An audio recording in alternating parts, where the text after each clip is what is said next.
Kakinada rural మండలం సర్పవరం గ్రామం నారదకుండం వద్ద వేంచేసి ఉన్న శ్రీ భవానీ సమేత శ్రీ నీలకంఠేశ్వర స్వామి దేవాలయంలో శ్రీ వాగ్మేయకార మండపం తృతీయ వార్షికోత్సవం ఘనంగా నిర్వహించారు. ఈ కార్యక్రమానికి సద్గురు సంగీత విద్యాలయం గురువర్యులు పెద్దాడ సూర్యకుమారి ఆధ్వర్యంలో బాదం ఉదయ సూర్యప్రకాశ్ లక్ష్మీకుమారి దంపతుల సౌజన్యంతో ధవళేశ్వరంకు చెందిన సిద్ధేంద్ర కూచిపూడి నాట్య కళాక్షేత్రం నాట్యాచారులు డాక్టర్ పసుమర్తి శ్రీనివాస శర్మ సారథ్యంలో పార్వతీ కళ్యాణం కూచిపూడి యక్షగానం కార్యక్రమం జరిగింది.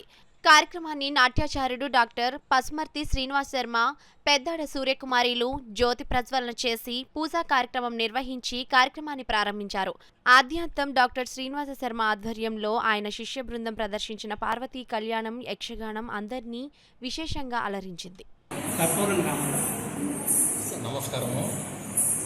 కాకినాడలోని సర్పవరం గ్రామంలో శ్రీ భవానీ సమేత నీలకంఠేశ్వర స్వామి వారి యొక్క ఆలయ ప్రాంగణంలో వాగ్గేయకార మండపంలో ఈ రోజున మా కూచిపూడి నాట్య బృందంచే కూచిపూడి యక్షగానం పార్వతీ కళ్యాణం ప్రదర్శిస్తున్నాము. మాకు ఈ ప్రదర్శన చేయడానికి అవకాశం ఇచ్చినటువంటి శ్రీమతి పెద్దాడ సూర్యకుమారి గారికి నా యొక్క హృదయపూర్వక నమస్కారాలు తెలియజేస్తూ ఈ కార్యక్రమాన్ని అందరూ తిలకించి ఆనందించి ఆ పరమేశ్వరుడి యొక్క కృపా కటాక్షాలు పొందవలసిందిగా కోరుతూ వార్షికోత్సవం బ్రహ్మశ్రీ జాగంటి కోటేశ్వరరావు ఆశ్రయించడంతో ఇక్కడ జరుగుతుంది. పసుమర్తి శ్రీనివాస శర్మ గారి అద్భుతమైనటువంటి పార్వతీ కళ్యాణం నృత్య కార్యక్రమం కొద్దిసేపట్లో ప్రారంభమైంది.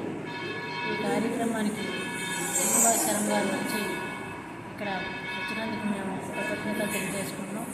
ఈ వేదిక మీద జాగంటి కోటేశ్వరరావు గారు, సామ్రాజ్యం షణ్ముఖ శర్మ గారు, అమరేశ్వర ప్రసాద్ గారు, ఇంకా ఎన్నో కార్యక్రమాలు జరుగుతున్నాయి కూడా. ఇంకా ఎన్నెన్నో జరగాలని